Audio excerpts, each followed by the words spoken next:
तो चलिए बुलेटिन की शुरुआत करते हैं। गुजरात तट से दूर अंतर्राष्ट्रीय समुद्री बॉर्डर के पास 86 किलोग्राम ड्रग्स के साथ 14 पाकिस्तानी नागरिकों को पकड़ा गया है। नार्कोटिक्स कंट्रोल ब्यूरो और गुजरात एटीएस के साथ मिलकर इस ऑपरेशन को अंजाम दिया गया है। खुफिया इनपुट के आधार पर एजेंसीज की ओर से ऑपरेशन चलाया जा रहा था। ऑपरेशन के दौरान गिरफ्तारी से बचने की कोशिश में पाकिस्तानी नागरिकों ने एटीएस अधिकारियों पर अपनी नाव चढ़ाने की कोशिश की। पुलिस को इस दौरान जवाबी कार्रवाई में फायरिंग करनी पड़ी, जिसके बाद संदिग्धों को पकड़ लिया गया। सुरक्षा एजेंसियां पिछले 2 दिनों से अंतर्राष्ट्रीय समुद्री सीमा के पास भारतीय जल सीमा के भीतर तलाशी अभियान चला रही थी। ऑपरेशन को सफल बनाने के लिए भारतीय तटरक्षक जहाजों और विमानों को मिशन पर तैनात किया गया। एनसीबी और एटीएस अधिकारियों को देख ड्रग्स से लदी नाव के चालकों ने भागने की कोशिश की, लेकिन तटरक्षक जहाज राजरतन ने इसे नाकाम कर दिया।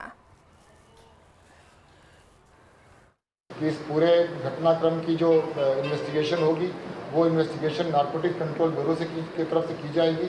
तो इसके जो भेजने वाले थे कंसाइनमेंट, वो कौन थे, उनका इतिहास क्या है, कंसाइनमेंट कहाँ से आया, कहाँ जाने वाला था, ये सब का इन्वेस्टिगेशन बाद में। गुजरात के लिए नहीं था ये हीरोइन, इंडिया के लिए भी नहीं था ये हीरोइन। जो था ये कंसाइनमेंट जो था ये श्रीलंका के लिए था। लेकिन आज मुझे इस बात का गर्व है और खुशी है कि एंटी टेररिस्ट स्क्वाड के अधिकारियों का जो इन्फॉर्मेशन नेटवर्क है वो अब इतना स्ट्रांग हो गया है कि भले हमारे यहाँ का रिसीवर न हो, लेकिन सिर्फ हमारे दरिया का अगर उपयोग किया जा रहा है तो हमें इस तरह की इन्फॉर्मेशन मिल जाती है और इस इन्फॉर्मेशन के ऊपर से सफलतापूर्वक इस तरह की कार्यवाही हम लोग करने में सफल हो रहे हैं। भारत को नशा मुक्त बनाने के लिए और आम चुनावों में ड्रग्स का पैसा वोटर्स को इन्फ्लुएंस ना करे, इसके लिए हम लोगों ने एनसीबी में आवश्यक कदम उठाए हैं। हमारे डीजी श्री सत्यनारायण प्रधान जी ने अभी हाल ही में सागर मंथन नाम का ऑपरेशन लॉन्च किया है, जिसके तहत ये हमें तीसरी अभूतपूर्व सफलता प्राप्त हुई है। हमने आज 86 किलो हेरोइन और मेथएम्फेटामिन के साथ 14 पाकिस्तानी नागरिकों को डिटेन किया है। उनसे पूछताछ जारी है। ये ऑपरेशन पोरबंदर से दूर गुजरात से लगे हुए भारतीय जल क्षेत्र के बीच एक नौका द्वारा किया गया। इस ऑपरेशन में एनसीबी की operation branch, Gujarat ATS police एवं इंडियन कोस्ट गार्ड के साथ ये साझा ऑपरेशन किया गया। तो वहीं प्रधानमंत्री नरेंद्र मोदी कर्नाटक के दौरे पर रहे। पीएम मोदी ने कर्नाटक की बेलगावी, बेल्लारी, उत्तर कन्नड़ और दावणगेरे में सभाएं की। जनसभाओं को संबोधित कर कांग्रेस और विपक्षी दलों पर निशाना साधा। उन्होंने कहा कि कांग्रेस को देश की उपलब्धियां अच्छी नहीं लगती। उन्होंने पहले कोरोना वैक्सीन पर सवाल उठाए और फिर ईवीएम के बहाने पूरी दुनिया में भारत को बदनाम करने की कोशिश की। प्रधानमंत्री ने कहा कि कांग्रेस के शहजादे को हमारे राजा महाराजाओं के योगदान याद नहीं आते। ये वोट बैंक की राजनीति के लिए राजा महाराजाओं के खिलाफ बोलने की हिम्मत करते हैं और नवाबों, बादशाहों और सुल्तानों के खिलाफ एक शब्द बोलने की ताकत नहीं है।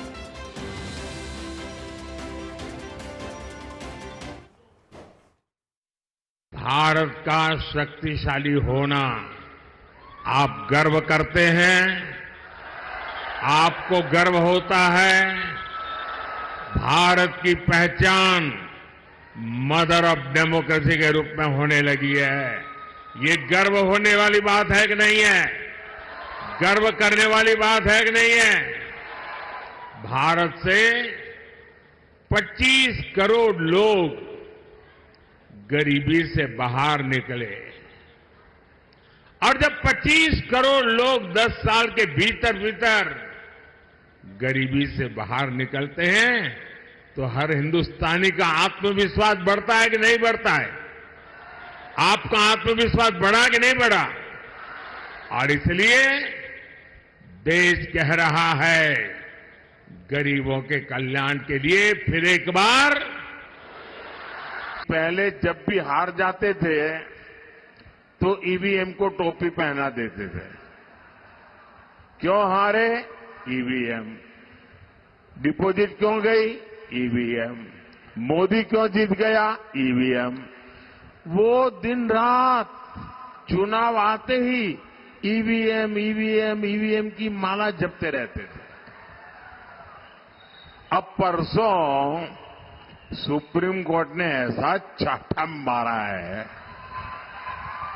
ऐसी थप्पड़ मारी है कि अब उनके लिए परेशानी है कि अब तक तो ईवीएम का नाम देकर के अपने कार्यकर्ताओं को मोरल बूस्टिंग के लिए काम कर लेते थे।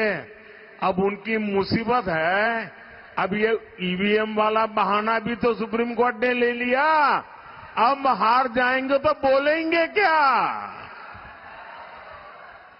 आज पूरी कांग्रेस चुनाव हार जाए तो क्या बयान देना, उसके ड्राफ्टिंग में लगी हुई है। आप में से जो लोग दिल्ली की लुटियन की दुनिया से परिचित हो, उनको पता होगा कि 2014 के पहले दिल्ली की राजनीति के गलियारों में दलालों का जोर रहता था। होटलों के कमरे सालों साल के लिए दलालों के नाम पर बुक रहते थे और दलाली से ही दिल्ली में सारे काम करवा लिए जाते थे। ये 2014 से जब से आपने मुझे बैठाया है, ये सारे गलियारों में भी स्वच्छता अभियान हो गया है। ये सारे दलाल दिल्ली छोड़कर राज्यों में दुकानें खोज रहे हैं। मैं आप सभी से विकसित कर्नाटका के लिए, विकसित भारत के लिए आप सबका, पूरे कर्नाटका का आशीर्वाद मांगने के लिए आया हूं। और इतनी बड़ी मात्रा में जब माताएं बहनें हो, जब इतना उमंग और उत्साह हो,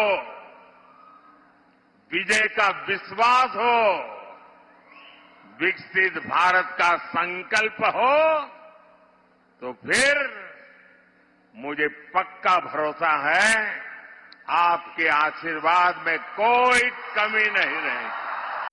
लोकसभा चुनावों को लेकर देश के रक्षा मंत्री राजनाथ सिंह ने गुजरात के अहमदाबाद में एक प्रेस कॉन्फ्रेंस की। इस दौरान राजनाथ सिंह ने कहा कि हमारे देश को लंबे समय से एक अच्छे नेतृत्व की तलाश थी, जो मोदी जी के रूप में भारत को मिल चुकी है। प्रधानमंत्री नरेंद्र मोदी के पास विजन भी है, मिशन भी है। तो वहीं रक्षा मंत्री राजनाथ सिंह ने कांग्रेस पर निशाना साधा। कांग्रेस पर बड़ा हमला बोलते हुए दावा किया कि बीजेपी 400 पार के लक्ष्य की ओर आगे बढ़ रही है। कांग्रेस के पास नेता, नियत और नीति का अभाव है। देश से गरीबी हटाना बीजेपी का लक्ष्य है।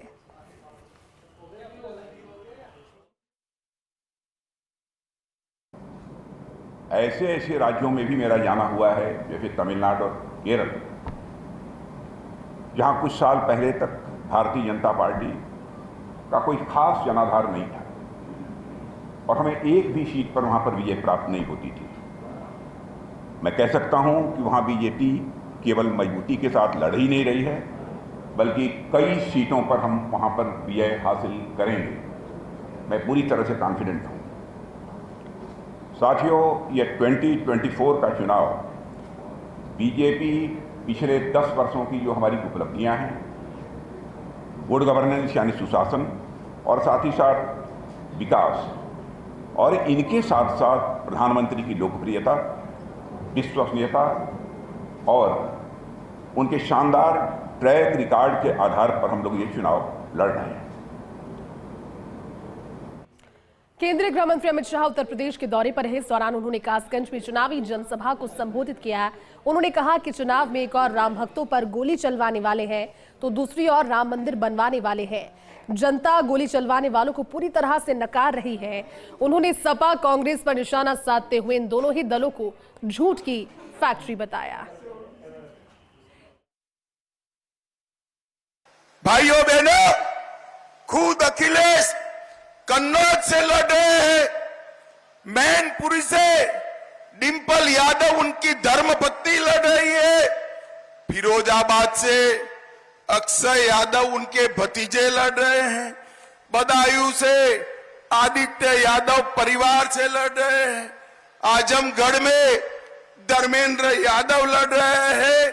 अब कोई 25 साल से बड़ा नहीं है, वरना यूपी की 85 सीटों पर ये परिवार वालों को ही लड़ाते।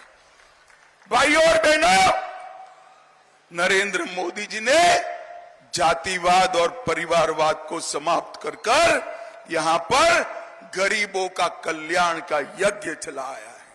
हर गरीब को अपने जीवन स्तर को ऊपर उठाने का काम नरेंद्र मोदी ने किया। और मित्रों, ये राहुल बाबा अभी अभी पिछड़ा वर्ग के नाम पर झूठ फैला रहे हैं। वो कह रहे हैं कि भाजपा को 400 सीटें दी तो भाजपा आरक्षण हटा देंगे। ये राहुल बाबा में समझ नहीं है भैया। आरक्षण हटाने के लिए पूर्ण बहुमत 2 टर्म से भाजपा के पास है, नरेंद्र मोदी के पास है।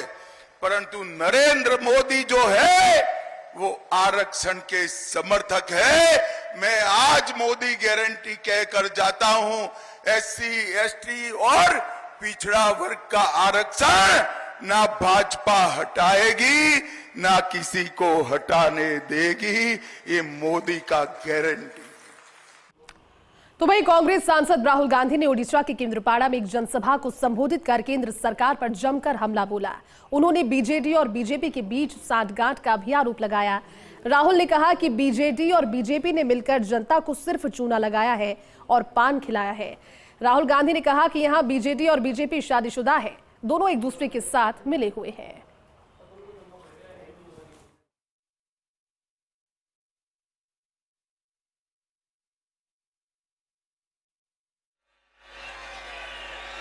और यहां आपका स्टेट की सरकार के लिए चुनाव दोनों एक साथ हो रहे हैं। जैसे नरेंद्र मोदी ने 22-25 लोगों की अरबपतियों की सरकार वहां चलाई, वैसे ही यहां नवीन जी चुने हुए लोगों की सरकार चलाते हैं। पूरा का पूरा फायदा मुट्ठी भर लोगों का होता है और बाकी जनता देखती रह जाती है। यहां पे बीजेडी और बीजेपी की शादी हो रखी है,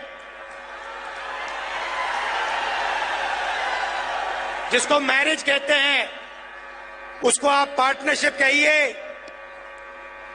उसको आप शादी कहिए, मगर दोनों एक साथ मिले हुए हैं। और शादी में उन्होंने ओडिशा की जनता को पान दिया, पान।